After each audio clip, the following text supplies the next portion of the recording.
Welcome here on Owlet, as it is LoBosco and Nekkra here with you as we're getting ready for another one of these preseason games that we have all set up for you. It is EXPandable Oxide versus Otter Oxide. A lot of oxygen, I guess, or not well, at least O2 molecules are going to be in the air, it seems like, Nekkra. So much oxygen, and they're really going to need it as they're going to get hot and sweaty over this set that we've got for you today for the preseason. But there are other teams that ended up getting pretty sweaty earlier today and yesterday. So let's fill you in on those teams. On Saturday, we have started off our preseason with Steamrollers versus Blazing Pegasus, two teams in our minors division that ended up going 3-1 in favor of the Steamrollers. We followed that up with Gucci Gang versus Team Verdant, with Gucci Gang getting a 4-0 over the majors team, Team Verdant. Today, you just saw this on the main channel. We saw Ghost Peppers versus Boosted by the Way. Boosted by the Way winning 3 maps in a row, and Ghost Peppers denying them that 4th map by taking it from them. And then with the rest of the majors teams, we got Coronova versus Power Naps. Ended up going to our very first game 5 of the major season, and that was in favor of Power Naps winning that one 3-2. And Infinite Meat versus Expandables, we saw a 4-0. So we are at our final matchup of the night. It will be the minors match between Expandable Odyssey and Otter Oxide. It's going to be a really, really good one. Yes, it is Odyssey, not Oxide. I need more oxygen in my brain, apparently, is the important thing that needs to happen here, Nekkra. But we're talking about a minors matchup. We're talking about a patch that people are still trying to get used to. We have Ash, obviously, that's still being thrown into the mix here. We know that Brigitte has changed immensely. How have things gone today as far as the preseason? What have we seen? What do we expect to see more of? Because we know that Bash does change quite a bit, but that's not all that was changed for Brigitte. She does a lot more healing now. She's actually a healer of sorts now. Finally, a healer. Did get that support tag when she first came out as a support, and now has since kind of backed off from being slated into that DPS slot. But we do still see a lot of teams running that 3-3 composition that we all know and love as goats. I think that it's because the 3 healer comp is just so good with any team that runs it, because you've got so much healing. You can tank any situation when you have that happens. It definitely has made a difference from what we've seen so far. Is now you can decide maybe you'll just play, one DPS player. I mean, you see some McCree, Super McCree comps have become sort of a popular thing that you're starting to Hmm. see, which is always interesting to just look at and see how teams will play with it. There's just so I don't, like you said, the triple support, triple tank is still, I feel, the strongest comp.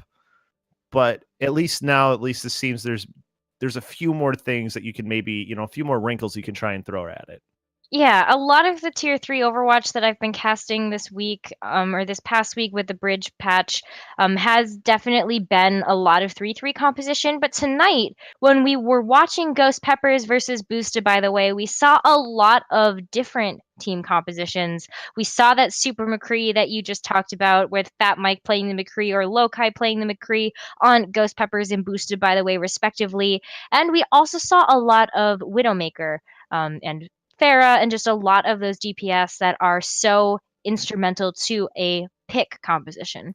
So I expect to see a little bit more of that tonight coming out from both of these minors teams, but who knows? Because we will be entering into Ilios as a first map, so anything can kind of happen there. Yeah, if we go to Well, we could see Orisa. We can see the McCree with the Orisa. You could see, can't forget about Roadhog, too, who has recently changed as well. He's Hmm. actually become viable of sorts in certain situations. So that's something I think to consider as well. If we go to, you can see Pharaoh. You can see Pharaoh, like we were talking about earlier. And if we go to Well, you could also see her potentially on, you could see her on Ruins if you really want to do that. We know that's Widow's Playground as well. So we're going to start loading in here in just a second, Nekkra, and find out what map we will go to first, and it will be Lighthouse.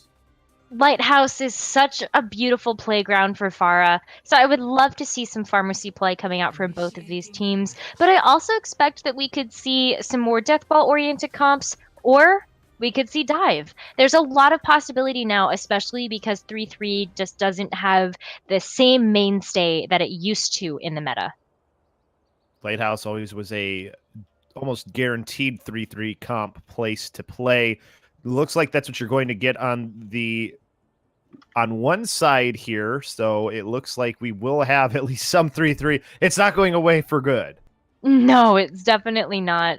But you know, that's pretty classic coming out from EXPandable Odyssey with the Zen Rhine goats. I think that's the one that's really dominated the meta so far. But on the side of Otter Oxide, we do have a very interesting composition. I can't say that they're going to stick to this because a lot of it looks pretty memey. I don't think Melkazy is going to stay on the Symmetra, but will actually opt for the Orisa Roadhog. So we're going to be seeing that pulled pork a little bit earlier than we expected on Ilios.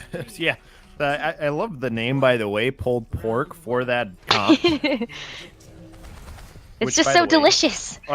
That's exactly what I was about to say. If you've never had a good pulled pork sandwich, you're really missing out on life. I'm not even lying. You know, especially I lived in the South. They put coleslaw on there too. It's actually pretty good with the coleslaw. It's really good. But the Pharah dealing out damage here for Snip at the beginning, looking for somebody on that back line perhaps, does get the Discord orb on here, so has to be careful. Does have a lot of healing going towards the Pharah. The only problem is this will allow for EXPandable Odyssey to control the point. They will get this first flip to start pushing in now for Otter Oxide.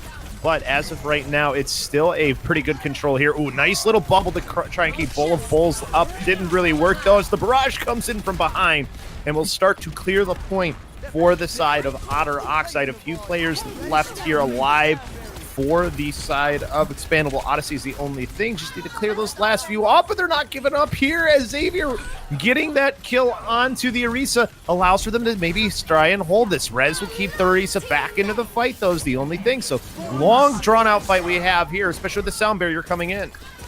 Yeah, there's so many ultimates being utilized on both sides, but it is no surprise to me that it was EXPandable Odyssey that was able to take control of this point first, and they are still maintaining that control as they start approaching that 50% mark.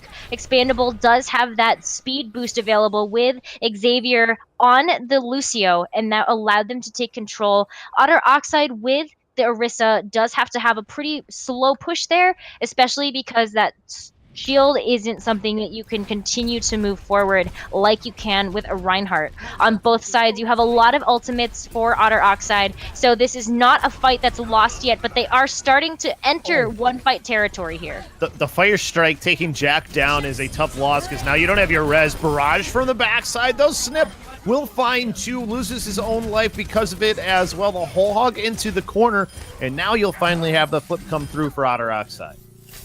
Yeah, that's going to be a great flip there. And actually, right before they enter one-fight territory, so EXPandable Odyssey does have the ability to come back and touch this point and try to flip it back over, but it's all up to Otter Oxide to try to maintain the percentage that they've got right now in the control that they have. That Orisa is really good for setting up a bunker onto the point, but that means that the rest of the members of Otter Oxide can't travel too far.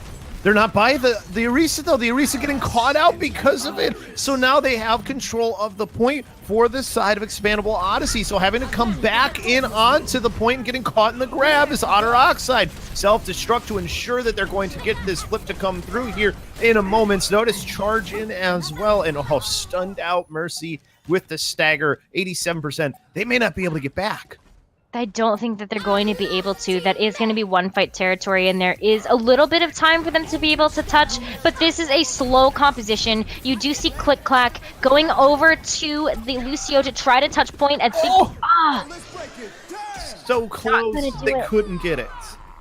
No, and actually, I think we might have swapped those names on you. So it's going to be Otter Oxide that's going to be taking that first map from EXPandable Odyssey. Apologies for that, folks.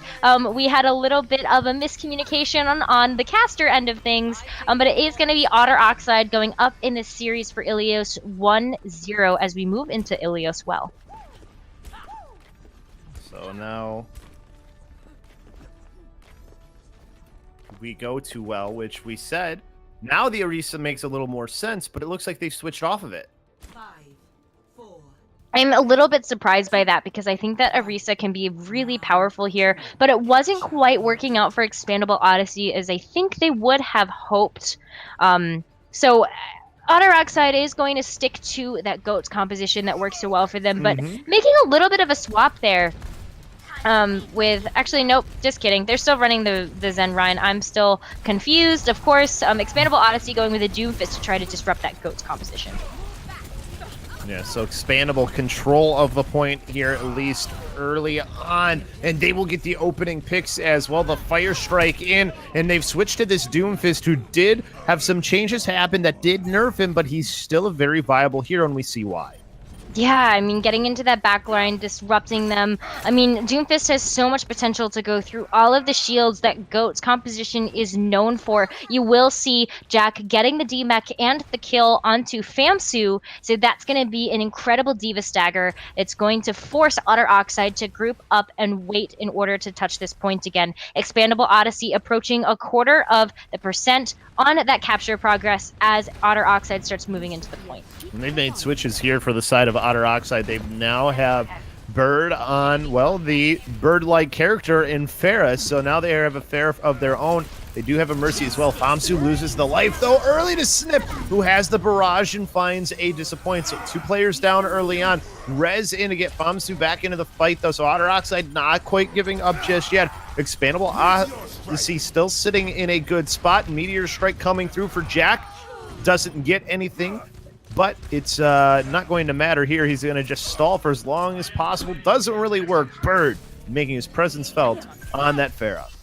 Yeah, bird's the word as he flies high into the sky, getting ready for a barrage. We saw Bird using that barrage just a fight ago and is already 75% towards the next one. That is going to be a monumental ultimate coming into the next couple of team fights. Otter Oxide in a really good position to take a comeback here against Expandable Odyssey as they start moving forward with an almost whole team composition switch here.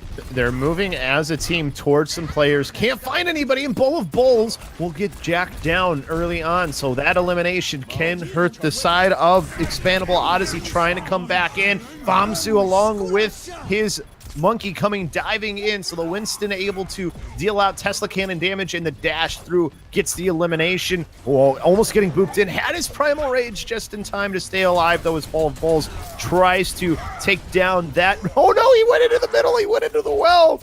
Oof. But they're backing off, though, anyways, for Expandable Odyssey, even though the main tank's gone. I think that Expandable Odyssey needs to take that pressure there, and you will see that Valkyrie get committed, and that's going to be the sign to go forward with the Reinhardt. They use the Earth Shatter, committing forward, but out comes Bird with the barrage and finds 2. Bowl of Bowls slamming on and Guma stomping Infection to give this point and hold on to it for the side of Expandable, or sorry, for Otter Oxide. Otter Oxide is now approaching the 75% mark, and this means that Expandable Odyssey is going to have to group up and try to touch quickly, entering one fight territory now as that ticker approaches 85%. They have Infection's Graviton here, and it's going to need to be a big one if they have any hope of touching this point. Oh, Jack exterminates the Mercy early on in the fight. They're going to High Noon here for Snip. He can't find anything, though. Was eating up. Famsu in the meantime will dash through the Widowmaker, putting that pressure on. They do have their Dragon Blade here, too. They get caught into the barrage, or sorry, the Graviton Surge, but it doesn't even matter. They're able to clear this point, and Overtime Meter will go away, and map number 1 will go to Otter Oxide. It will go to Otter Oxide. And again, apologies for that mix-up there. We don't want to take away that beautiful victory from Otter Oxide. So congratulations for taking the first map of the night, which is going to be Ilios. But up next for you, we will have another map because as Owlet works, we do have series that play all 4 maps regardless of who is up in the series or not. But oh my goodness, what Expandable is going to have to do something against Bird because Bird did so much there on that Pharah. Did a lot just in their 3-3 composition as well. Wasn't really shut down in any way, but I think the one thing that you saw there was they had some pretty good coordination for the side of Otter Oxide. They knew what they wanted to do, and they knew how to counter things that they saw that were different that came out from Expandable Odyssey. Yeah, and there's something to be said about why that's happening as well. And some of the chat has picked up on this. Otter Oxide is a pre-made team for the Owlet that is coming in already knowing each other, already very comfortable. So they do have a lot of synergy going into this fight against Expandable Odyssey. Expandable Odyssey is one of the drafted teams that ended up being created from the Owlet preseason draft. And it shows that they're still kind of trying to get used to each other. It's okay. The fact that they're playing so closely, even on that second map, even though they don't win it, I, I think for Expandable Odyssey, there's definitely plenty to sort of build on and really improve and can make it where you can compete once it comes to the regular season time. I think that's the one nice thing here we have for Owlet Nekkra is that there is a lot of time still until we get into those regular season matches. I mean, we don't. I think what January, like first week of January, I think is Yes, when the it'll final. be January 5th is going to be the very first day of the regular season. So just like you said, we have 3 um, weeks essentially to get these teams to figure it out. Yeah, and even if you're only going 3 days a week, that's still quite a bit to do during that time. So even if teams don't have as much time because of the holidays, obviously some of these players might be in college too, and maybe are traveling home and won't have access to those computers that they maybe have when Hmm. they're at school. So there's still going to be time to get together, get things figured out is the important thing. And what's not something that needs to be figured out is where we go to next. That's Watch Point Gibraltar. Yes, Watchpoint Gibraltar is going to be our escort map of the night. And so moving from control into escort, just going to yet another lovely coastal region. Let's talk a little bit about what these teams might run based on what we saw them run on Ilios. Thinking about it, there's a lot more verticality to this map. And what I mean by verticality is vertical areas where you can play as a team. So you're usually seeing dive tanks on this map, and as you can see already, Nekkra, you have Winston's loading up on either side. Defensively, we know that it's going to be Otter Oxide on defense. So they're the comp we definitely look at the most to maybe, not meme here in the beginning. It looks like they might stay with the pharmacy. I guess they liked Bird on it so much in the last match and thought that, well, they didn't really deal with it then. Maybe that'll work again. Yeah, I think that Bird sticking to that Pharaoh is something that works in Ilios. I do see why that they would want to utilize that here as well. But we are going to see a little bit of a swap here. Famsu was playing the Diva before. Now we're going to have Kiel playing that Diva, and Famsu is going to play the Genji. So Otter Oxide switching up their roles just a little bit here as they end up moving into their defensive positions. I'm really excited to see this duel in the sky between Bird and Snip if Snip decides to stick to that Pharah. But with less than 10 seconds left before the start of the map, I'm assuming that what Expandable Odyssey has lined up is going to be what they stick with, and that looks like Pharmacy Dive. Pharmacy Dive, always something that you can happen to see here on this map. Again, a lot of room, especially on this first point for Farah. So that's what we have. Bird just looking for somebody on the ground, and same thing on the other side. We do have Genjis on either side as well, so we'll have to pay attention to them as they dive in. And Kiel, along with Bird, will take down Snip. So Snip, early on in the fight, is annihilated, giving the early advantage to the defending team in Otter Oxide. Otter Oxide's doing a phenomenal job controlling the high ground. It is allowing Bull of Bulls to utilize that Tesla cannon over the side there, just getting some chip damage onto Expandable Odyssey, trying to break apart that backline. Oh no, but they leave a disappoint in behind as the dive comes in. The peel was way too late for the Ana, so they end up losing that Ana for the moment. Of course, they do have res is the good thing, and they're able to use that. Kyo will lose mech, though, because of this happening. So now the card getting ever so much closer. Bull of Bulls evening things out, but Snip back in, gets the Ana out, and again, Valkyrie in to make sure that they can try and stay through. This blade coming out from Jack gets booped away, stuck, and only has a tank in his face. And with the help of Birdie he eliminates 3. Oh, and that's going to be a defensive hold for Otter Oxide as they get set back up by those blue boxes, waiting for EXPandable Odyssey's next attack. What they have to look out for is that Valkyrie from Darlis that could provide a lot of ultimate charge for the rest of EXPandable Odyssey to try to reset that ult bank that they used so much of in that last fight. Kyo in with there to get the Winston down. Bull of Bulls jumping on, and Darlace will fall as well on the Mercy. So already having to regroup is going to be the side of EXPandable Odyssey. Yep, EXPandable Odyssey having to regroup a little bit here, but they do have a couple more ultimates that are coming up. Before they only had the Darlis Valkyrie, but they're going to have the Infection Bomb as well, and Melkazy is going to be able to help create some space there with the Winston ult. That's coming up too, but click clack. Oh boy. Throwing it over and not able to get the bubble on it, though he tried to desperately. It was Bull of Bulls. It didn't work. So to get lost in the self-destruct, out comes the blade from Pomsu, though, with the nano boost, and he's able to slice his way through Click.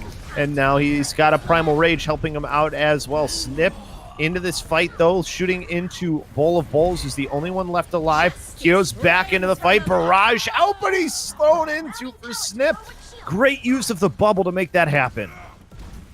Oh my gosh, that bubble was so beautifully placed, and it was right there to have Snip clip his wings. But unfortunately, even with the utilization of that Barra Barrage, it wasn't enough to be able to pick up anything, and Otter Oxide has all the time in the world to try to get back and defend the first point of Gibraltar.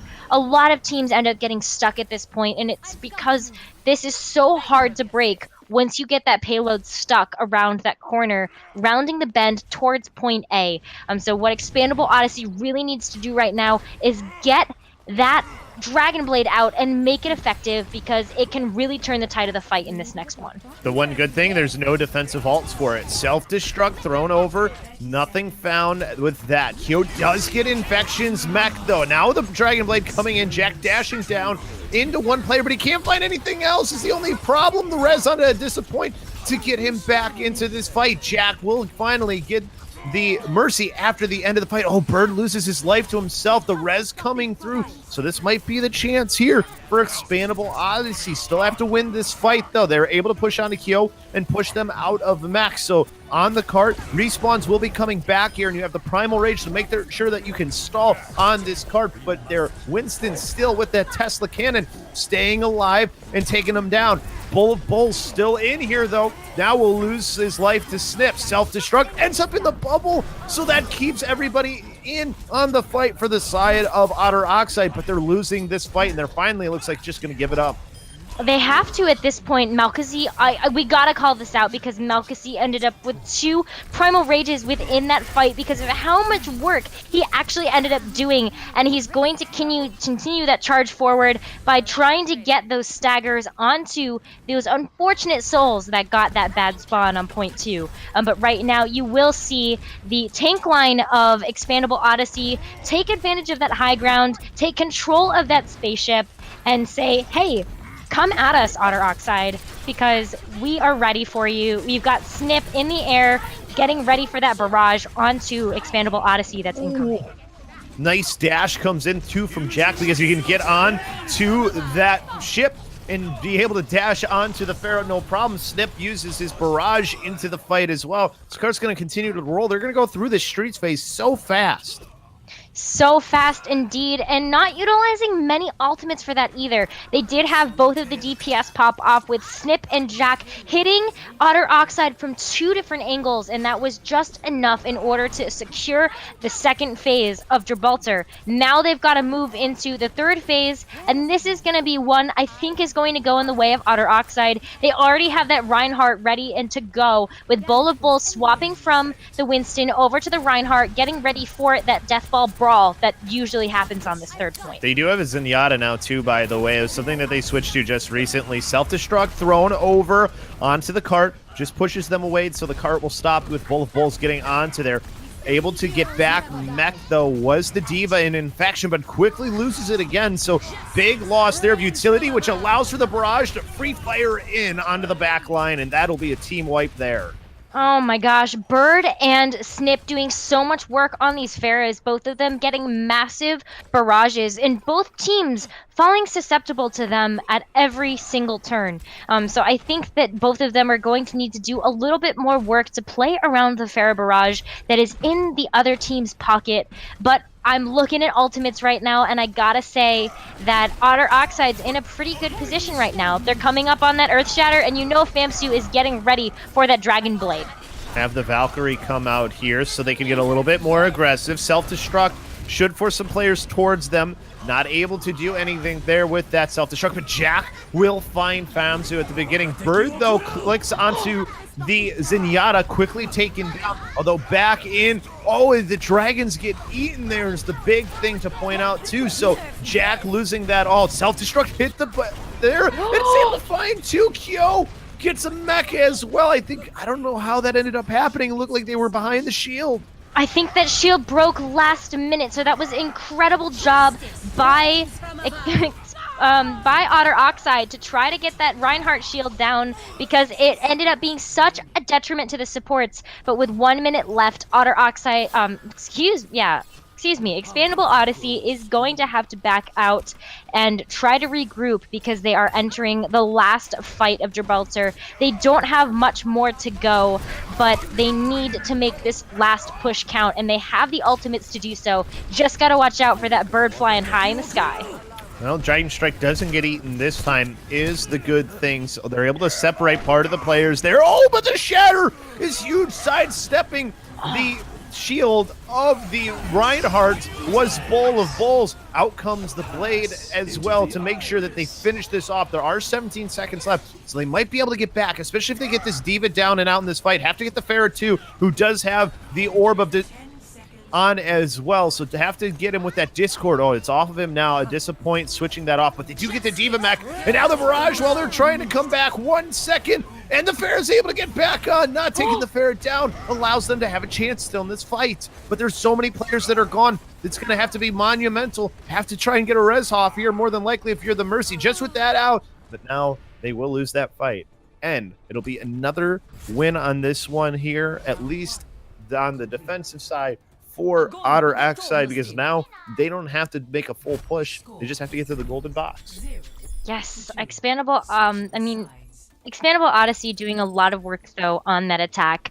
You saw them have an impressive Streets phase where they just needed those DPS ultimates to secure the second point, but they did run into a little bit of trouble when they had to switch up that Winston just a little bit too late. You saw Otter Oxide get the 1-up on them by switching to that Reinhardt preemptively as they entered the third point of Gibraltar. ExPandable Odyssey could have done that a little bit sooner, and I think that ultimate economy would have been in their favor, but they had a lot of trouble dealing with Bird on that Pharah. I think that that's going to be a theme for this match, because both teams have struggled so far dealing with the other's Pharahs. Who has the advantage for that, the offensive team or the defensive team, as far as dealing with the Pharah? I think it's the offensive team. And the reason why I think that is because they have a lot more agency and time in the bank in order to switch their team composition to deal with a Pharah. So that's usually what I like to deflect to when I have to say something about dealing with a Pharah. But at this level, it is really difficult to do so. Pharah is one of those characters that you have to have incredible team coordination to take down, or a really good headshot. And both of those things can be sometimes hard to come by for teams that are playing at this level. But it's not to say that it's impossible. It just means that both of these teams need to work on their target priority and identify who are the big threats on the other team. Well, Snip thinks that they'll be able to do that on the Widow. So that is one thing that you have. That one headshot potential is always there if you have a Widowmaker on your team. The dive coming out from the other side here from Otter Oxide. They're getting into that room up top, and now they see themselves that Widowmaker and Bowl of Balls easily downs the Widow. So early advantage goes to Otter Oxide, and they just continue to wipe here. Bird will take Jack down, and Kyo lost mech, but that's okay. His team still winning this fight anyways. There is supports left here to try and keep up this main tank that's left alive. Melkazi charging in going to miss with that charge, and is kind of just a Rhine stuck in a hard place. It is that Reinhardt Malkazy, unfortunately getting a little bit caught out there, but Snip with a good snipe onto Bird, taking them out of the sky. But this is still going to be a pretty clean roll, I think, from Otter Oxide to get this first point. Snip sniped, but still lost his life is the only unfortunate thing, and that will be the completion of this first point. You do start to see, as the players that did get that close spawn will start to regroup. Snip coming out just now, getting shot at, though, being pressured away, and it'll have to be a full regroup coming for the side of Expandable Odyssey. Yeah, they did get lucky, though. Nobody got caught out from that bad spawn. So they are actually going to be able to touch this cart a little bit earlier than what we saw Otter Oxide able to do. But they are going to be down one already as Snip gets sniped out by Bird. It's been a decisive dive coming out from the side of Otter Oxide. Their target priority has been the Widowmaker, making sure that they don't have that added pressure onto their back or front lines. But now they have the Brigitte, who gets the nano boost here, so they can try and force their way in here. It's actually quite a bit of damage you can do as the Brigitte, especially when there's a nade thrown in, and there's the wipe coming for Odyssey.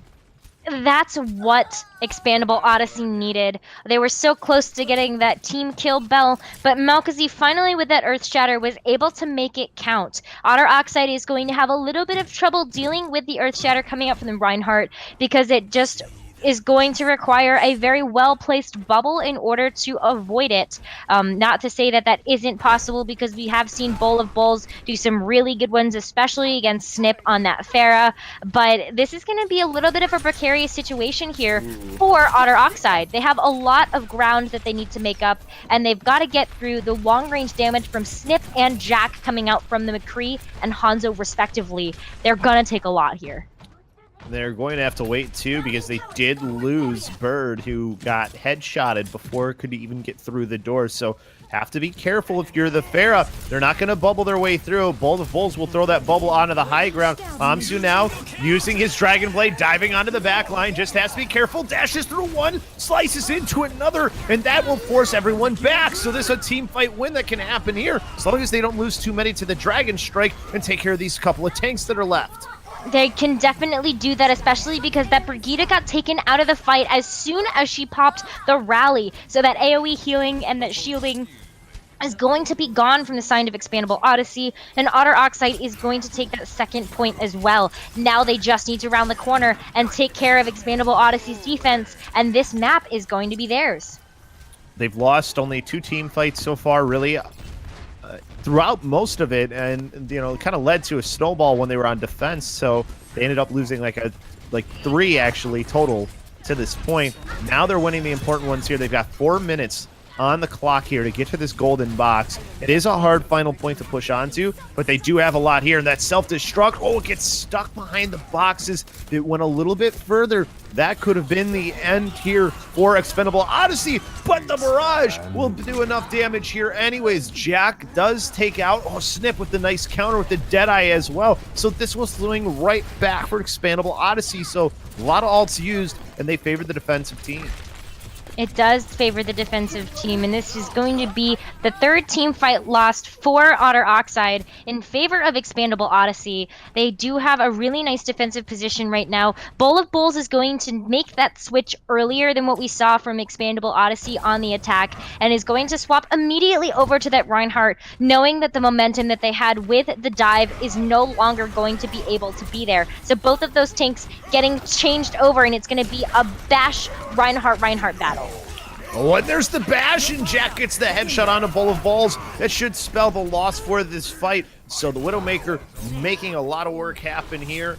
And Otter Oxide will have to go back to the drawing board. When they get their Mercy staggered out.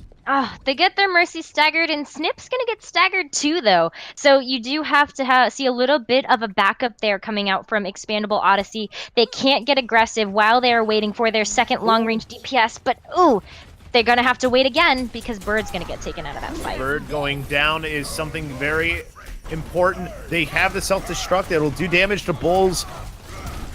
shield, but that's it, really. Now he can push his way forward into this fight, and he uses his shatter. He only gets one down, and it's going to be the Ana. Oh, but the high noon from behind from Snip. They weren't expecting it. He'll find himself. Famzu, still both balls, has pushed this cart forward. Thanks to the pressure he was able to put on with the nano boost is the only thing. So it's Click right in front. Jack here as well throws that Venomine down near the side of the cart.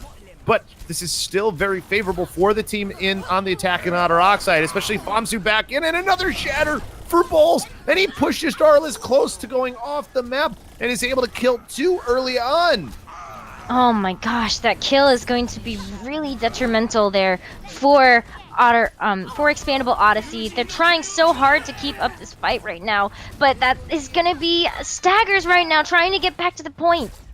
Not able to get back onto, had his back turn, was the Brigitte and Click, and that will spell the end for the fight here, and Otter Oxide will get another win. Yes, they will, and it will bring the series to 2-0, but I'm rooting for Expandable Odyssey right now because I really think they can do the reverse sweep. They ended up showing us a lot better team coordination as we moved into the second map. But again, look at these DPS ultimates that have come out from both teams. They are all popping off right now, and both teams are having such a hard time from dealing with it. No doubt about that. At this point, 25 offensive assists. So that means that they're diving too onto the targets that are getting that Discord orb. So I think that's another thing to point out as well, is that they, when you have these teams that are put together and know each other already, you can see the coordination coming through, and you see it even in the cards. Yeah, absolutely. I think that there's a lot of potential here for both of these teams, especially Expandable Odyssey. I think they just needed a little bit more playtime together because, like we said before, Otter Oxide is a pre-made team, so they have played together before. Expandable Odyssey is still getting used to each other because the draft only happened 10 days ago. So they haven't had a whole lot of time to get familiar with each other, start working on their gameplay, their strategies, and we're seeing it all come together here during this preseason game, and that's so fun to watch. But we will be doing a couple of swaps before we get into our third map of the night, which is going to be Hanamura. Hanamura is definitely a fan favorite map for some. It's one of the more pretty maps, I would say. Of course, when you have any cherry blossoms, how can it not be? Exactly. And just the setting of it as well, I think, is always a good thing too. And right now it's a little snowy, but that's okay. People like the snow as well, so you can see the snowball on the map with snow. We haven't seen that. We haven't seen the snow just yet, but that is where we're going to next. And this is another map where 3-3 is completely viable if that's what you decide to use. Yes, I think that 3-3 is going to be pretty huge here, but a lot of people that are running, like we saw when we were watching like the Majors match just a little bit earlier, a lot of people are running the long range damage again. And I know that before it was really difficult to do because with Goat's composition, when you're playing against it, there are so many shields that you have to deal with, and it can be really, really hard. So I'm not sure whether or not that's going to be something that they end up dealing with, but who knows? I can see it going kind of either way. But Hanamura, we talk about assault maps, we talk about 2CP as being that meme that everyone knows and loves, 2CP lol. And like, let's talk about why that could be, particularly on Hanamura. Why on Hanamura can you see the long range? Yes. And also the fact that like people can just get stalled forever and we have like 2 minute long. Well, of course, because of how close the spawns are, especially on the second point. First point is a lot harder though, of course, because the spawn is the same Nekkra. So you don't really see it happen too often on first point, but second point, with the spawns being closer, that's definitely the thing that makes that happen the most. That's why you have people wanting spawns to be pushed a little bit further back on all of the 2CP maps. And obviously hasn't really happened yet. Did have a little bit of a change on Horizon Lunar Colony, but even there, the second point hold is still super popular. Yeah. I'm really excited to see what both of these teams are going to come up with. That's something that I love about the preseason as well, is because people aren't necessarily running meta. They're trying to figure out what kind of strategies they want to run. So you see this you see teams treating this environment more like a scrim. So it does get a little bit more experimental. So even though we do see a lot of teams like in contenders that might be running the 3-3 composition, we aren't necessarily going to see that here. And that's what I'm really excited for. So I can't wait to load into this map.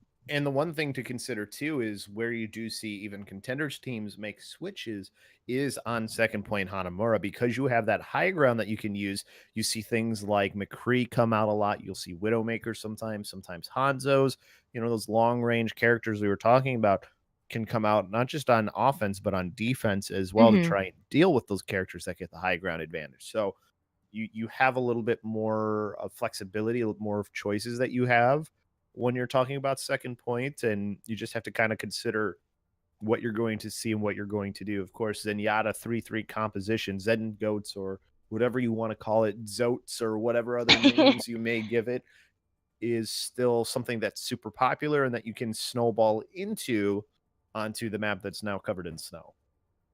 Yep. Gosh, I just can't wait.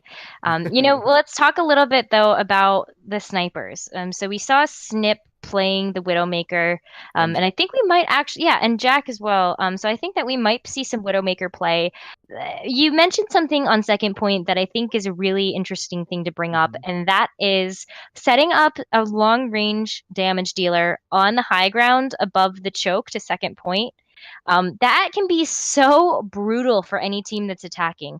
You have to make a choice in that scenario if you're the main tank. If you are playing Reinhardt or you are playing Winston, do you put down your bubble to try to protect your team that's dealing with the damage on the front on the point? Or do you put up your shield to try to deal with the Widowmaker that might be, or the Ashe or the McCree that might be spamming shots from the high ground? Because that is a very viable strategy that we see a lot of the time on defense. And I could see it happening again. And you see it a lot on offense too, because if you can push your way through that top right and onto the high ground there, and then you have your sniper on the opposite side of where you are, you get some really good crossfire happening, and then you have to make those tanks and off tanks and diving characters make a decision on who they want to go for as far as the defense. So that's always one of the important things if you are a defensive team, is making sure that you're maintaining control of the high ground and not giving that up very easily, because once you have an offensive McCree or a soldier or something on that high ground, they're usually really hard to dislodge because you have to deal with the players that are on the point after they've been able to push through. Absolutely. I mean, enough theory crafting, though. I think we're finally going to be able to get into the game. Let's talk about who we're going to see on what side. It will be ExPandable Odyssey on the defense and Otter Oxide going on the offense. And actually, I want to say we might see maybe some Junkrat here too. I love the projectile DPS. I think that ExPandable Odyssey might go with maybe like a long range Widowmaker or an Ashe, and maybe a projectile like the Junkrat. I think that could be really strong.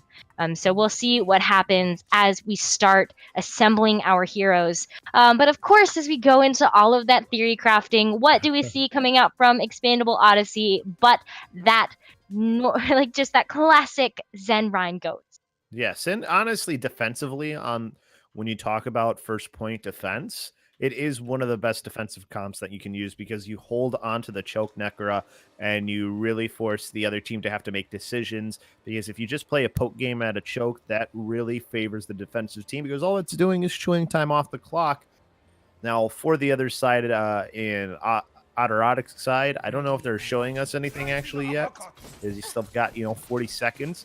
But as far as this 3-3 comp, I mean, how much potential? I mean, I think one thing that I want to talk about here, Nekkra, is how much damage this 3-3 comp can do. People think that it's low damage. There is nothing low damage about this composition. No, definitely not, especially when you have a fully pocketed Reinhardt by the Brig, the Zenyatta, and the Lucio. That Reinhardt hammer does so much damage, and you actually see a lot of people dealing with, dealing out melee damage, like with the Reinhardt hammer swing, or just a general melee to like a Genji in deflect, and you can just completely kill somebody, or a Brig in trying to hold up her shield. You just kind of bully through that. So there is a lot of damage potential here, especially if you get a fully charged Zarya as well. And now talk about tanks, they really are big fat DPS. And you have the Anagoats variety on the other side. Jack able to eliminate Bird at the beginning, though.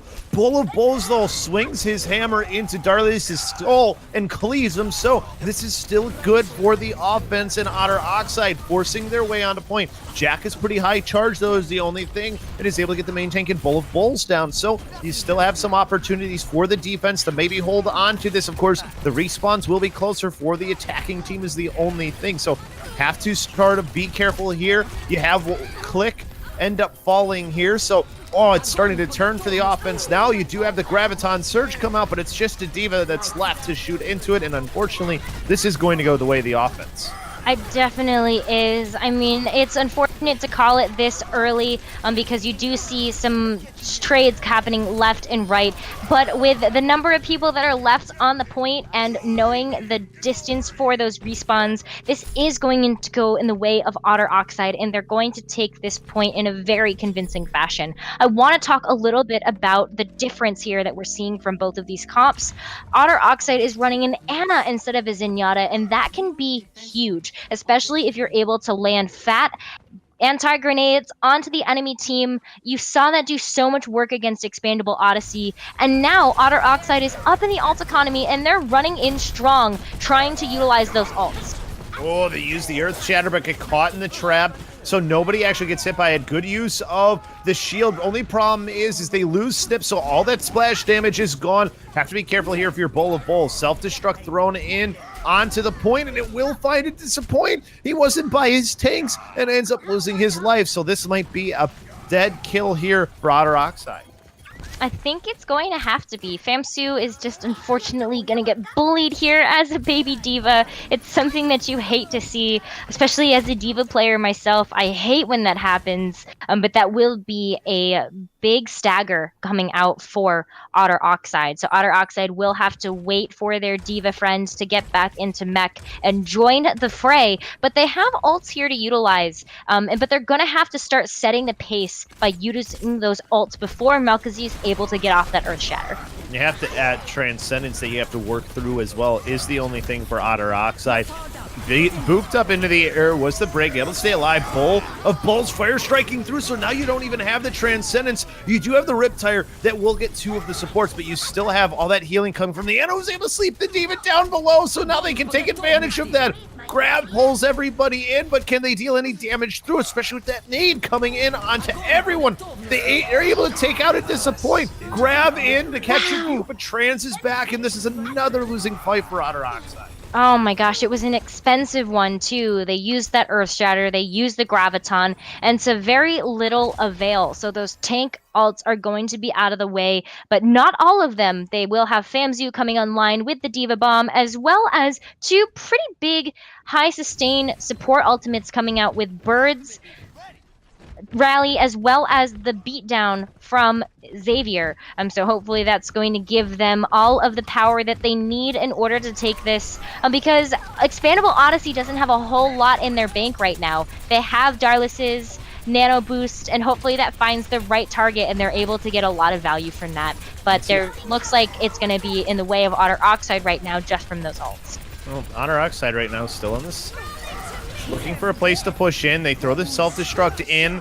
Everybody's able to avoid it, though. Out will come the Riptire in response here, and it's able to find a Disappoint. So the only ultimate they had left after the use of the self-destruct goes down, and now they'll still force their way onto point. They still have plenty of healing as they have both their healers left. Try to get that one there. Oh, self-destruct a little bit too high in the air and won't find anybody. Charge into Malkazi. Use of the Earth Shatter as well into the fight here. They're trying to win this one right now as Otter Oxide not having too much successful as they lose everybody again, and they'll have to go back to the drawing board one more time. That drawing board, though, has a lot of time on the clock right now. They still have 3.5 minutes to try to get something to work. Jack, though, will be able to keep their charge, unlike their counterpart, Pie Ninja, that is going to go down and cause a reset for Otter Oxide. But EXPandable Odyssey is doing an incredible job right now rotating through their ultimates. They usually don't have a whole lot on the board, but they are using them so well and so strategically. They have that beautiful tank combo coming up pretty soon. Melkazy with the Earth Shatter, and Click Clack is getting ready to defend the whole team with a Transcendence coming online as well, which will be great for Pie Ninja's Graviton.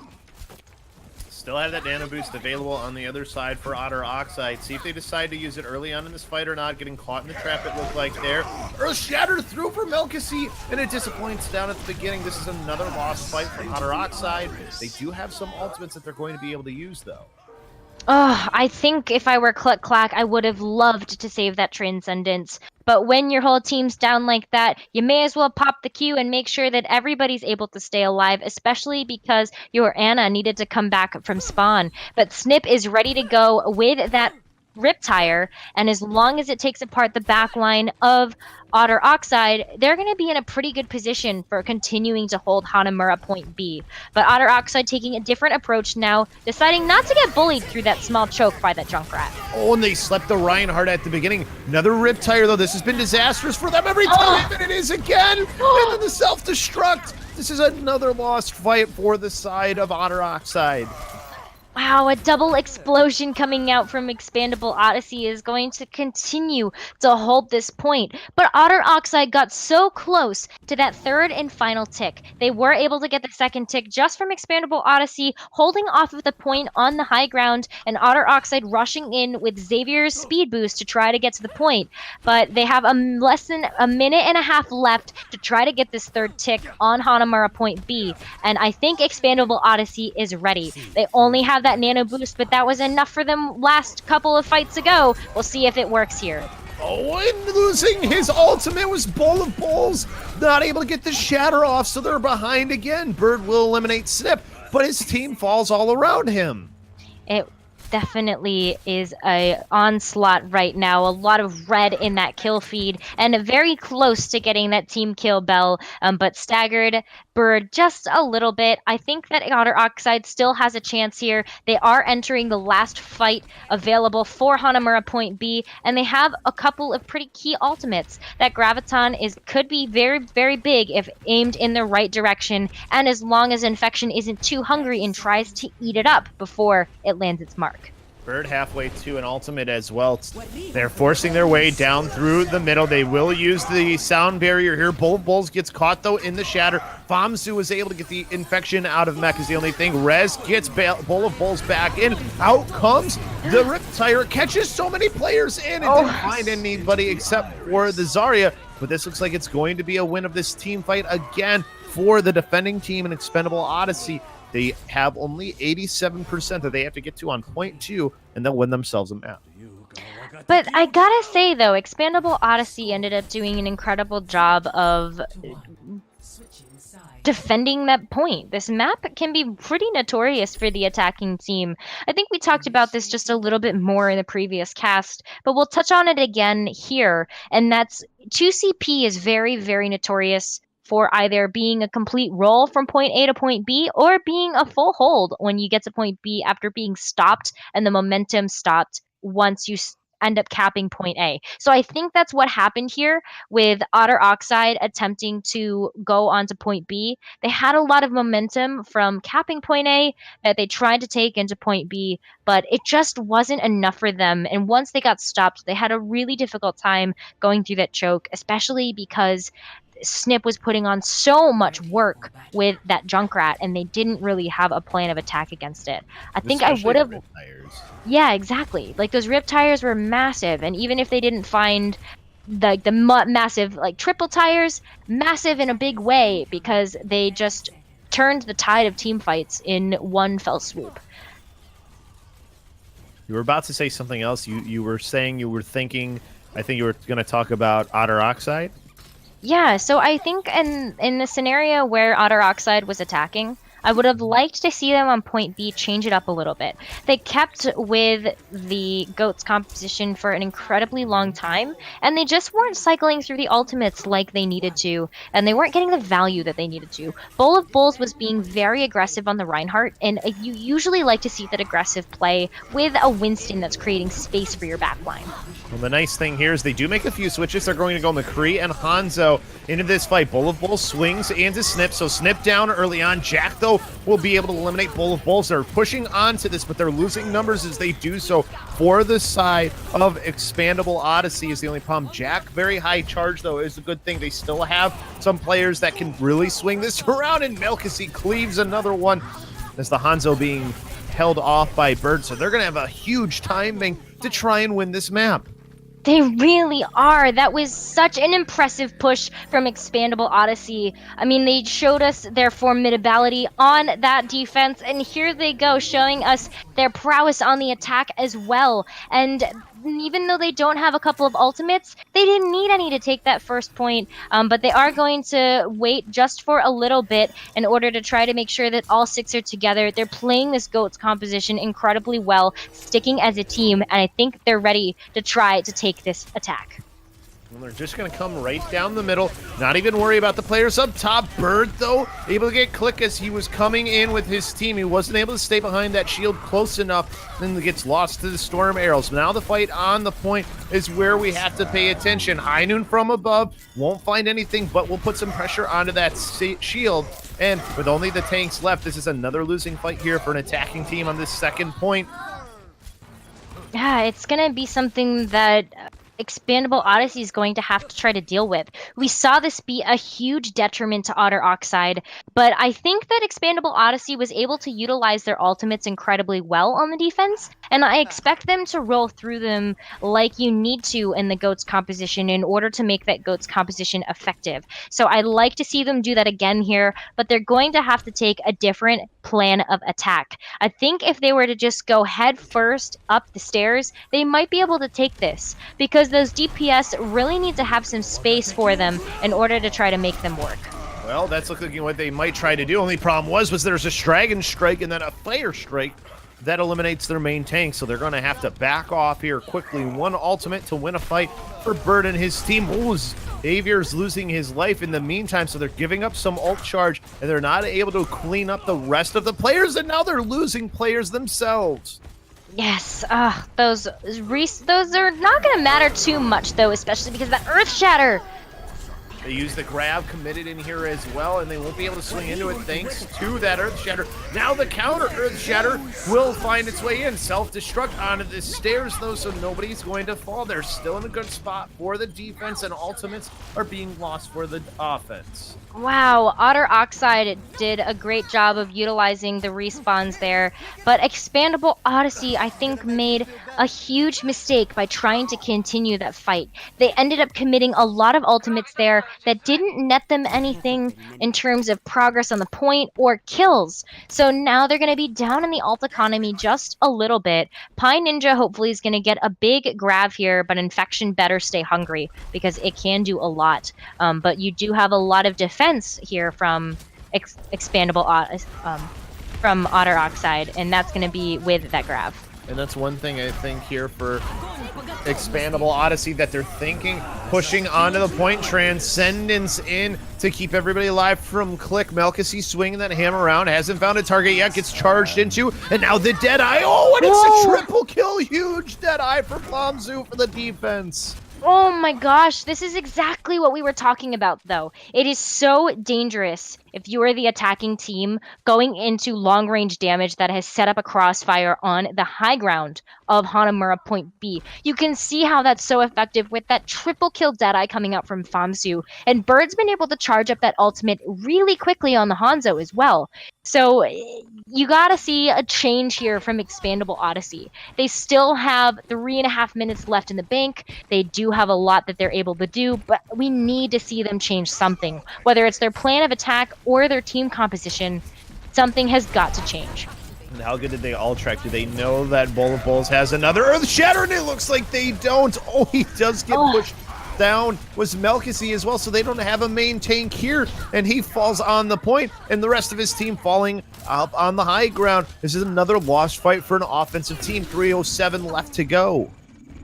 Bowl of Bowls was getting punished a little bit there when the roles were reversed, when Otter Oxide was on the attack, but is doing a much better job now of staying with the team and being the shield that they really need against Melkisey's Reinhardt. So I think that that's been a huge factor in why Otter Oxide looks like they're playing so much better on this round. But Expandable Odyssey as well, actually, I think finally ended up making a change. We will see the swap off the Brig in favor of a Junkrat, and maybe that Junkrat's able to get a quick pick and do some damage to these tanks so that Malkazi can kind of go forward and do their work. Well, Malkazi was pushed off again, self-destruct, and it finds 5! That's going to be the point. That's 2 ticks already. Famsu the only one left alive, and he's quickly taken down, and nobody's going to be able to get back, and it's going to be a win for Expandable Odyssey.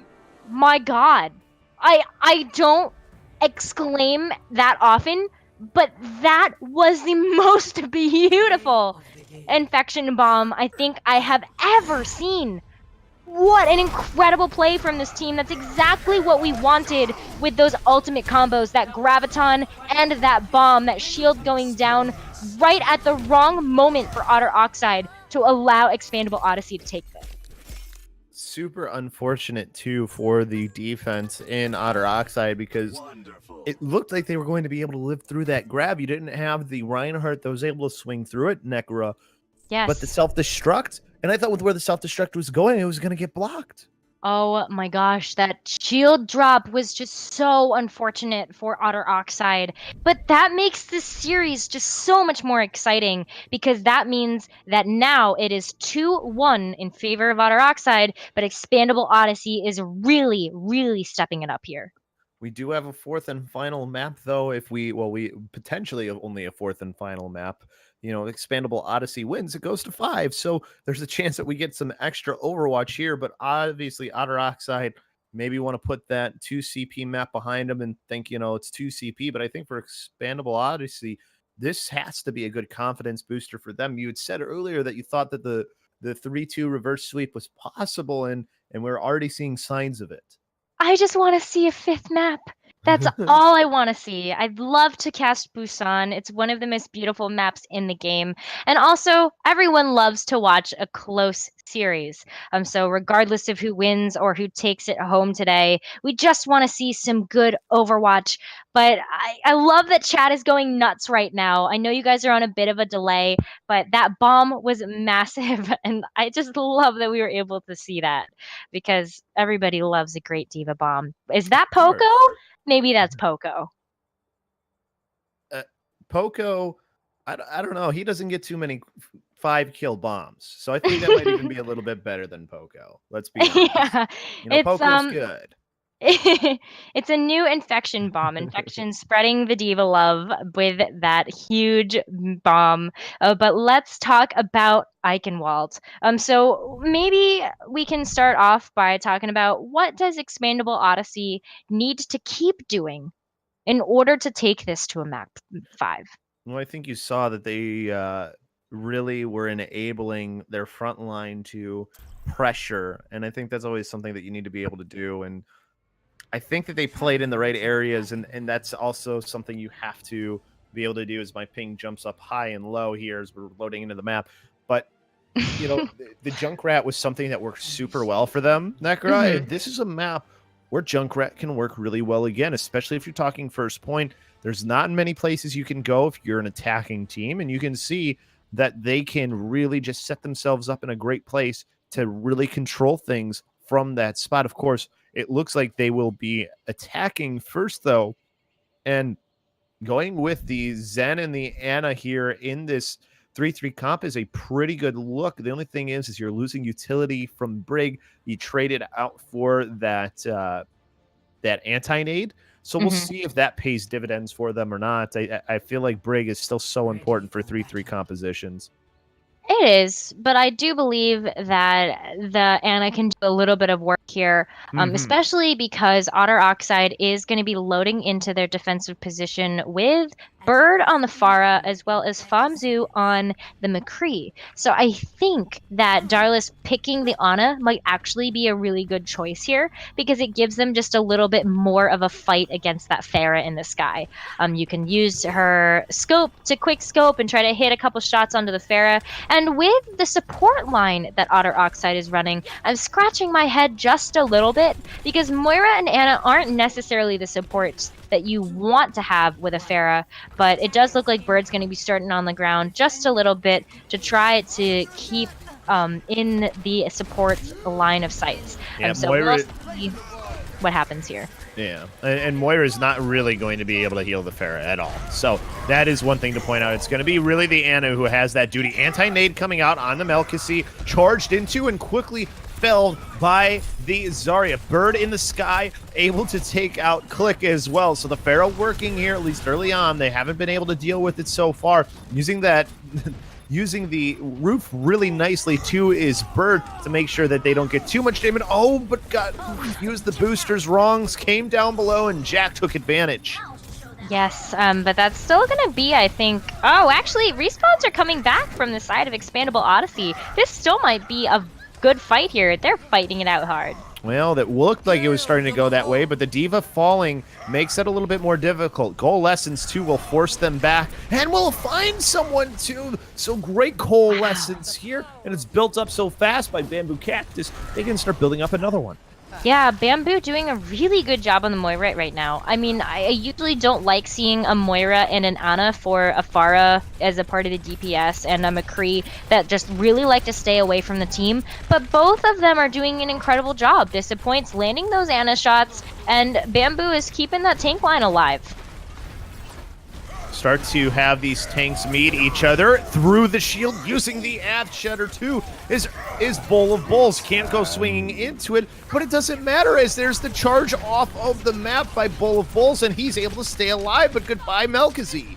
Oh man, yeah, goodbye Melkazi and goodbye Bird.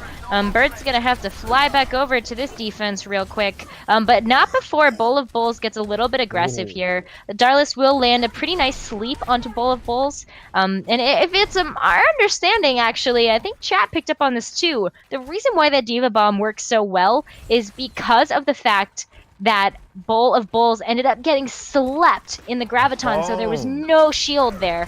So you gotta hand it to the Ana right now because that Ana play is being monumental here.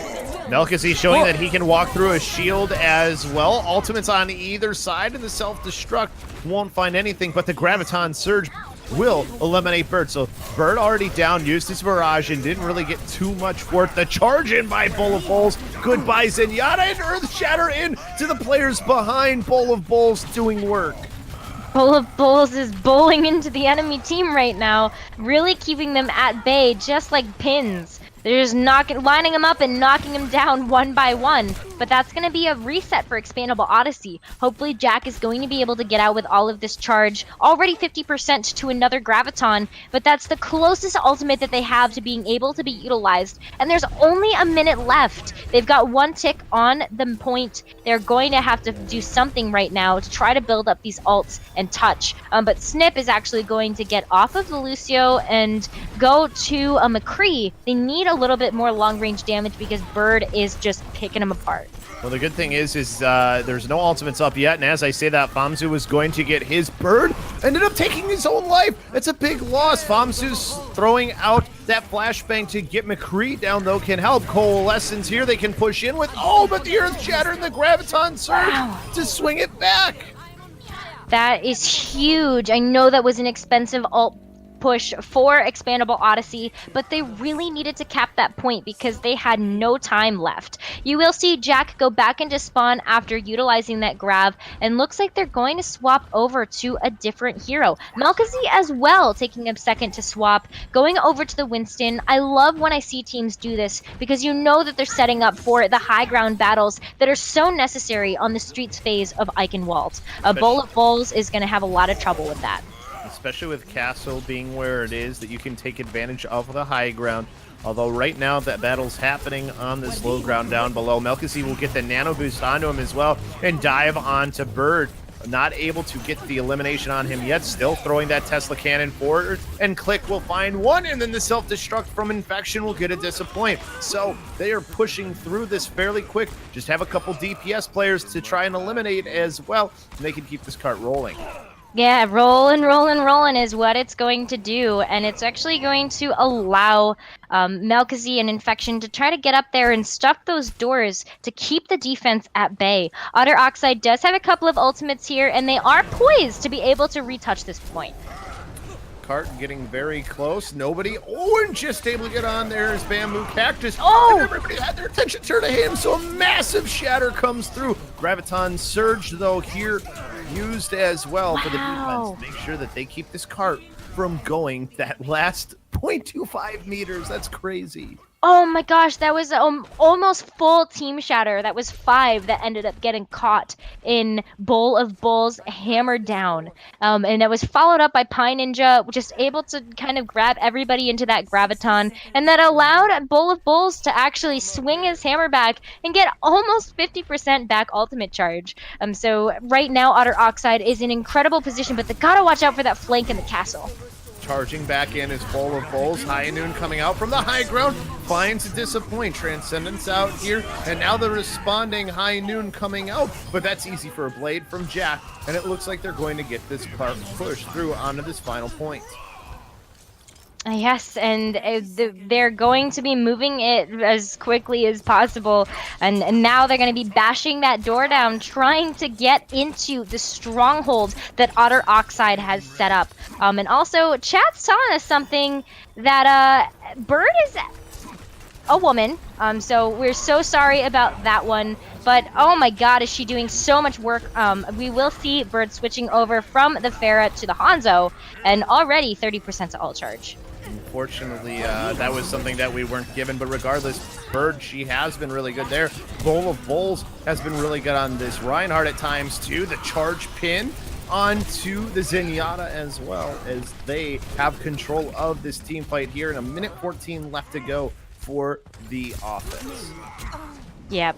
A minute left, but that's still a lot of time. I've seen miracle pushes happen here, but you gotta give it to the death ball composition coming out from Otter Oxide. This is such a strong place for them to be, especially with ultimates coming up. You have that beautiful Dragaton Surge that is going to be able to be used this fight, but you gotta watch out for that Diva Mech.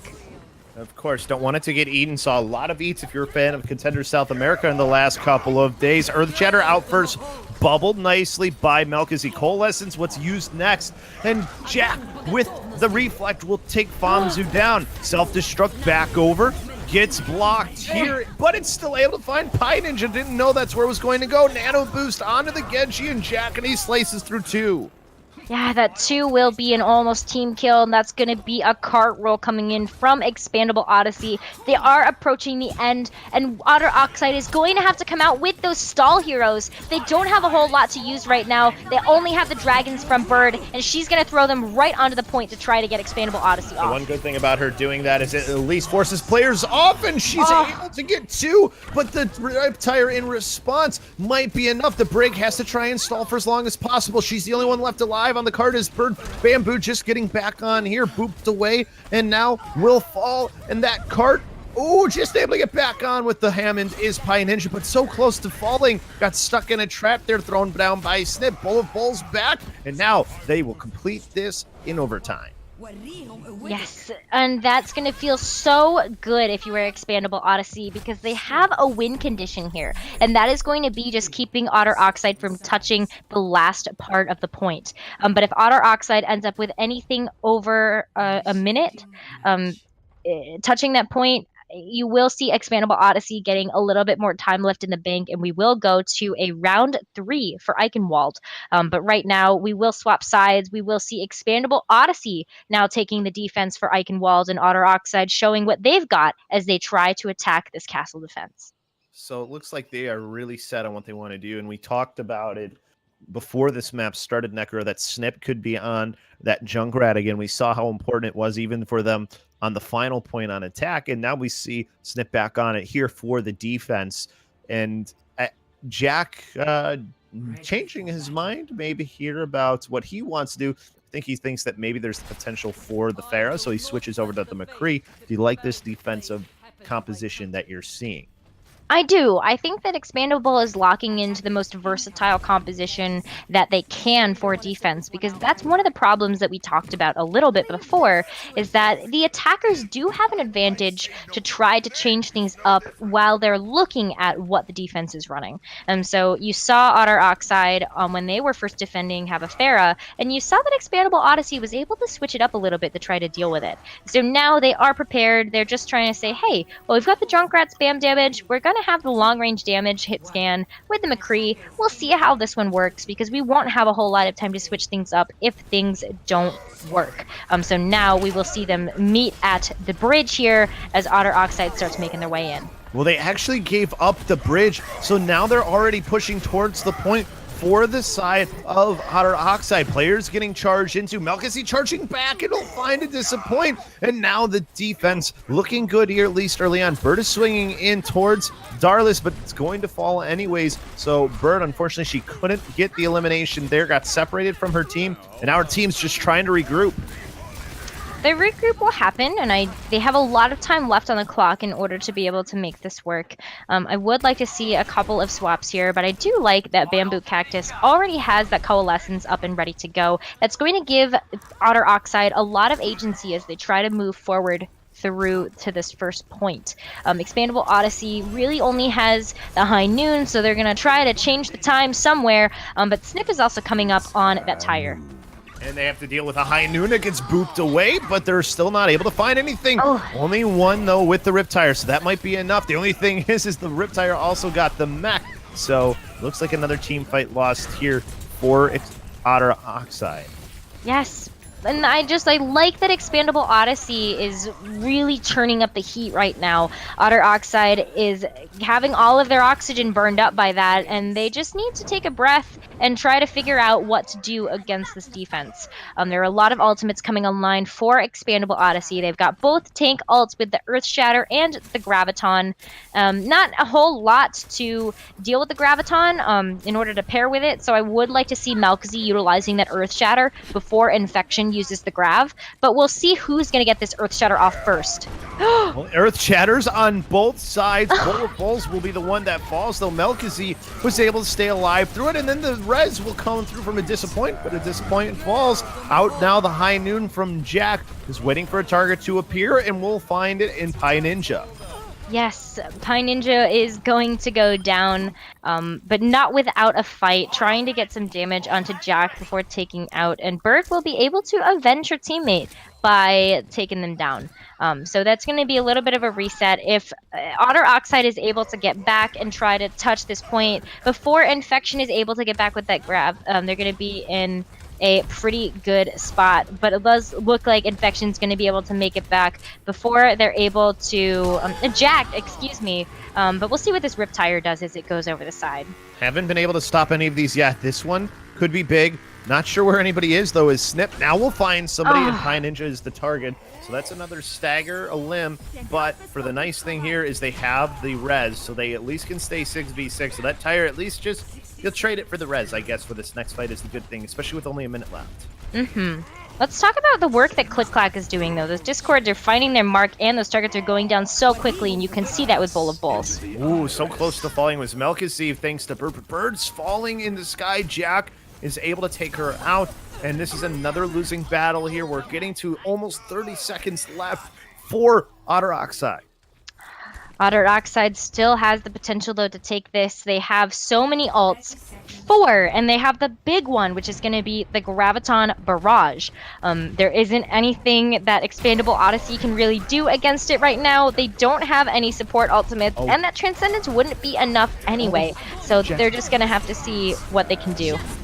Jack hiding behind its Bird while she was using her barrage. Thought he was hiding to maybe flash for the shatter. Regardless, doesn't really matter because all the elims coming with Riptire here as well to get the baby diva. And it looks like we're going to have a map 5. We are going to have a map 5. Expandable Odyssey is just turning it up right now. That is going to be a full hold on Eichenwald for Expandable Odyssey as we move into the 5th and final map of the night. But let's talk about maybe why they are doing so well now. I think it has to do a lot with the ult utility coming out from both of these teams. Which team is able to get more value from those ults? Potential for the reverse sweep, and we have one more map left to go, and we know it's map type that Otter Oxide won on last. Though is the one good thing for them, Nekkra, and we know where we're going. We're going to Busan. Yes, Busan, a beautiful place after my own heart. I expect a great diva play. I expect even better fair play when we're going over to the shrine, but who knows what we're going to load into first. The one thing that I really love about control maps is all of the just kind of variety that you get to see from team compositions. You have Mecha Base that's very indoor oriented. You see a lot of Death Ball there. You have Downtown that has a lot of Widowmaker and dive comps or goat or dotes, I guess, or dive goats with the Winston instead of the Reinhardt. And then you have Shrine, which is just a beautiful mosaic of team compositions that people like to run because of how small that point is. You can see a lot of goats, you can see a lot of Pharah, a lot of Junkrat projectile, a lot of everything. So I do love being able to see us going into a control map for the 5th map of the night, especially one with so much versatility. Which would you say is your favorite of the 3 maps? Oh, that's a tough one. If we're talking about lore, I think I really like seeing Mecha Base because that's where all of the diva magic happened. But if we're talking about just my favorite map in general, I think I'm gonna have to go with Shrine. Shrine's just beautiful. I love that cheeky drum in the center. You can do a lot with that by just hiding up there and trying to stall for percentage on the point. So there's a lot of strategies. But I will say that maybe Mecha Base is my favorite. What about Like, you? mech of base, of course. You get to see all the other mechs. You get to see what we may see in the future. We have to see one of those other mechs come out of the garage. Has to happen. I just Yeah, want it to. I don't know which one. I don't care which one. But if you're going to show them to me, I better get to see them, make toys of them, do whatever you want, Blizzard. Just make it happen. I know. I've been so I think we were all just a little bit disappointed with the lore, or I guess just the when the Diva short came out because there wasn't a whole lot that got added to Diva's universe. And I think that was something that we were all waiting for. So it would be really cool to see some of her other mech compatriots come to life, whether it's in this game or otherwise. I would definitely love to see that. But we will see a couple of swaps coming out here, I think, for both teams. Actually, no, maybe it's just Otter Oxide. We are going to see Xavier coming in for Bamboo Cactus. I did like the Moira play. I gotta say, I think we called it a little bit wrong there. I usually don't like seeing a Moira and an Anna when you see a Pharah, but both of them were doing an incredible job on the support slots. So I'm really excited to see what you're gonna do here. But if Xavier's coming in, that can only mean one thing, and they definitely expect to play some Lucio on Busan. I think one thing to consider too, Necro, when you look at what was happening for the side of Otter Oxide is they were extremely close to having a full hold themselves Yes, on they on really that were. their defense. Yeah, they really, really were. So, like, the fact that they weren't able to eke it out there in the end doesn't mean that they played that poorly in any fashion. It just means that Expandable Odyssey was able to get more value out of the ultimates that they used in the very end there, especially with the Grav and the Earth Shatter, because those were monumental in changing the tide of the gameplay. But we will load into this next map. Otter Oxide will stay blue, and Expandable Odyssey is going to stay red, and we're going to see Shrine. So not quite your favorite map or my favorite map, but still a very pretty and good map in Shrine. And like you said earlier, there's just a multitude of compositions you can play here. You have a very big skybox, so you can see Farah, so we could see Bird go to that. But it looks like she is settling in, and it looks like we're going to have what happens here a lot, which is 3-3 versus 3-3. and it's the Zen variety from both sides. Yeah, it is going to be an intense mirror match right now as we see a Zen Reinhardt Goats composition coming up from both sides. I do actually like this. Fun fact, Shrine's control point is the smallest point in all of Overwatch. So it makes a lot of sense to me that both of these teams are going to go with a heavily brawly comp. So what this comes down to is, one, taking out the Reinhardt and devaluing them from this composition. Two, following those Discord orbs that are going to be coming out from Click Clack and a Disappoint. And three, who is going to be able to cycle through those ultimates better. So we will see that as we get into the action. So a lot of beef can be on that little point, I guess, is another thing to point out as well, based on what we know about that point now because of our lesson from Nekkra. Throwing himself in was Bowl of Bowls, but he gets Fire Strike down, but he does manage to get the Brigitte, so that is a lot of utility gone. The only problem is there's no shield for them to stand behind, and Melkazi is still alive in this fight. Oh, almost able to get this point, though, early on is Otter Oxide, and now they're able to push their way in, take Melkazi down, and now they just have to deal with Jack and the Baby Diva in Infection, was able to get Mech back in. Still nobody controlling this point yet, but it looks like it's just a matter of time, and there we go. Otter Oxide with first control. We know how important that is. It is very important, especially when you have the mirror matchup with the Goats versus Goats. So we will see what's going to happen here. But Otter Oxide's in a pretty good position right now because they were able to get first control and because they were able to get a lot of ult charge off of Infection's second mech as well as Jack, the Zarya. They have a lot of ults to use, and it's really in the form of the support ultimates there. Dash comes out at the beginning. Have to be careful. There is Melkazi's Earth Shatter available. Bowl of Bowls was outpaced pretty well, but now he has this. Oh, but the Shatter comes out here is the only thing. Self-destruct in. Will it find its targets? Does manage to get Snip, who is on the Lucio at the very least. So chance here for either side to just try and take control. Nobody has yet. On the point, though, is Expandable Odyssey. They just have to eliminate the last targets left alive is the only thing. Stalling out for as long as possible is Otter Oxide, though. They're about to get to 50%. They do force the self-destruct to come through. And they didn't stagger it out well enough, but they're coming back into this fight and have a chance to potentially bring it back, especially with that charge from Bowl of Bowls. I think they're going to have to. I mean, Pi Ninja missed a huge mark there with their Graviton getting eaten by Infection. I guess serving out a pretty tasty slice. But look at this cheeky Lucio play. This is exactly what I was talking about. I love this map because of this strategy. They have no idea. They haven't been able to get the flip. What a great job by Snip to stall this out for as long as possible, and now the team fight will happen here is the nice thing, and they're able to grab into it. Earth Shatter comes through, doesn't really find anything. Counter grab comes out instead. Transcendence will be forced at the very least, and now they start to turn the tides, but they've given up so much percentage is the only problem. They are going to have to use a rally into this as well, just to ensure that they win this fight, and they still have it, and about to get even is the side of Expandable Odyssey. Transcendence, but Bowl of Bowls falls beforehand is the only problem. So now they're losing advantage.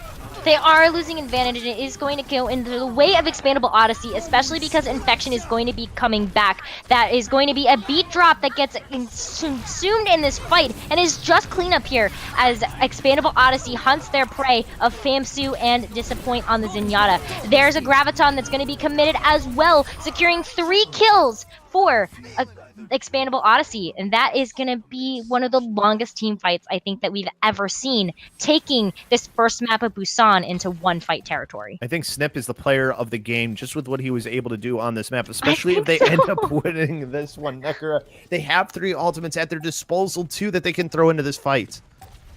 They absolutely do, and those are going to be some really, really big ones, but that's going to be a beat drop coming out first. Self-destruct in response. Those the only thing nobody will fall to it. Thankfully, the shield was up by Bowl of Bowls, but overtime has started.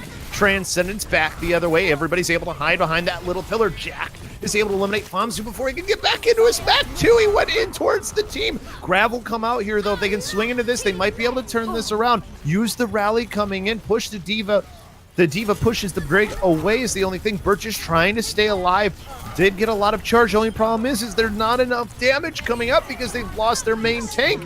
And now the Trans a little late. Only thing keeping them alive on this map. And it looks like Shrine is going to go the way of Expandable Odyssey after they finish these last few off.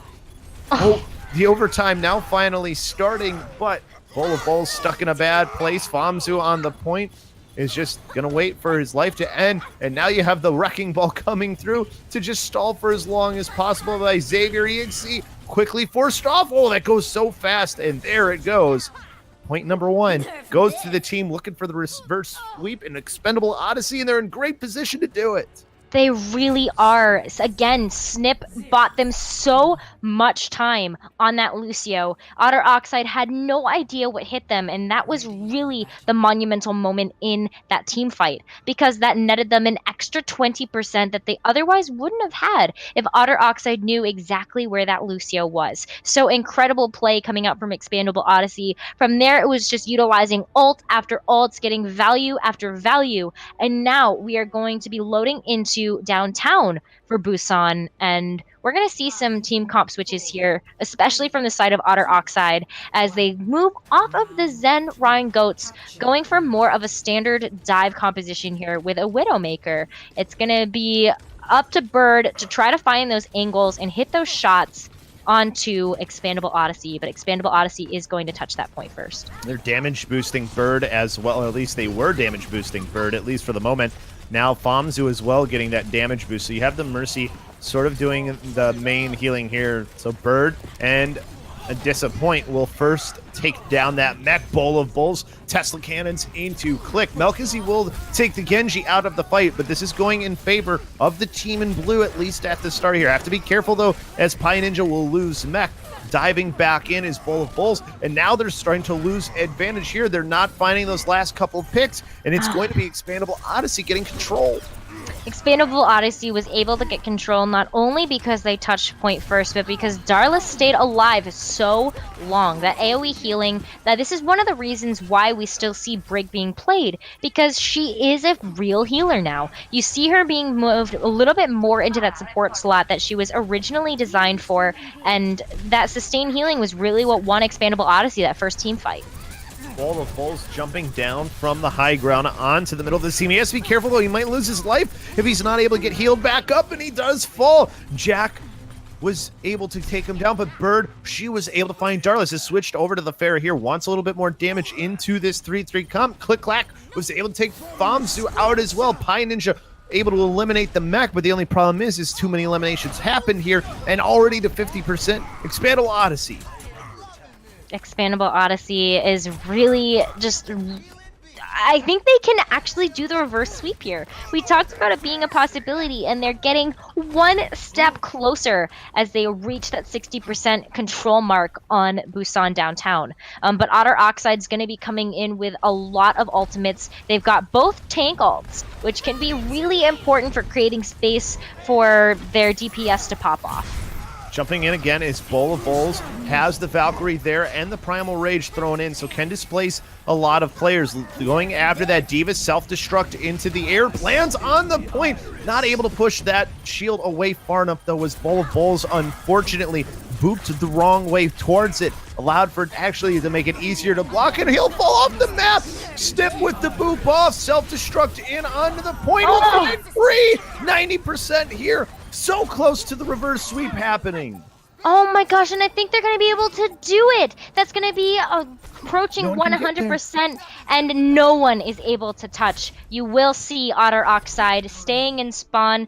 They see those GGs coming out already, and congratulations to ExPandable Odyssey for taking this series 3-2. Amazing how that can happen. Where 2-0 is where we started Nekkra, and the complete reverse sweep coming out. ExPandable Odyssey, I mean, what more can you say other than wow? I have no words right now. I mean, both of these teams, though, played so well, and you gotta hand it to them. It is almost 1 a.m. Eastern, so both of these teams are definitely getting tired, so you have to take that into account. But they both look so strong as we start moving into the regular season. This was an incredible match between these two teams. I loved every second of it. I think the good thing for both teams is there's a lot to look back at. For the side of ExPandable Odysseys, even though they won this one, there was still maps where the first two maps where they did struggle. And not only that, it was extremely close in a lot of these matches. That's when you learn the most about your team and about what you need to improve on, is when things are close. When it's a stomp, you really can't learn much. Exactly, especially from both sides. So the fact that Expandable Odyssey was able to take a couple maps and Otter Oxide was able to take a couple of maps, you learn the most when you lose. So congratulations to both of these teams, not only for a strong showing here in the preseason, but also for getting some valuable information. I think we're going to see some great things coming out from both of these teams in the regular season. No doubt. And I think they showed us some compositions that they more than likely will use too. 3-3 is just so strong still, but you see too, it's how you play it that matters more than anything as well, Snecker. I think that as far as a way for this to end, I don't think it could end any better. 100%. But thank you so much for everybody that was watching. The chat was so hype, and we love. We're enjoying every second of it. Thank you so much for joining me, LoBosco. And I gotta give a shout out to the man behind the screen too. I know you guys were talking a little bit about the frame drops that were happening in the chat, but thank you for sticking around and sticking it out with us. I know we got a little bit better, but congratulations to Direboyd for being able to just put on the show. We wouldn't be able to be here without you. Without a doubt. Thank you again. And we'll see you next time. Yes. Good night, everyone.